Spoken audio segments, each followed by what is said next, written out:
Ayollarimiz uchun +50 gradusga hamda yomg'ir uchun ishlatish qulay bo'ladigan soyabonlarimizga yetib keldi. O'rtoqlar, bu soyabonimizdan bitta ko'ring. Rangini, kombinatsiyasini ko'rasizmi? Hamdasi o'zi ham yozib qo'yibdi. +50 gradus issiqqa ham bemalol chidaydi.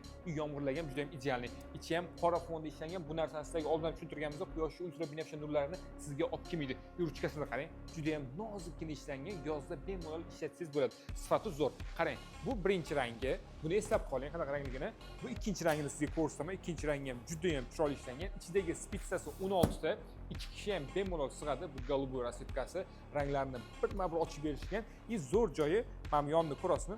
Knopkali qilib ishlangan, lipuchka emas. Yomg'irda ishlatsangiz ham lipuchkalar taqalib ketib, g'ashingizni keltirmaydi. Bu eng skromniy rasvetkadan bittasi. Menga mana shu rang ham juda ham yoqdi.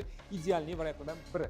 Yana bir zo'r joyi, oldini ko'rasizmi? Temirdan ishlangan, qattiq yomg'irlarda, shamollarda ham uncha-munchada tarqalib ketib qolmaydi. Bu mentoloviy rasvetkasi. Kayfiyatingizga qarab turib rang tanlasangiz bo'ladi. Dastavka ham butun O'zbekiston bo'lib ishlaydi.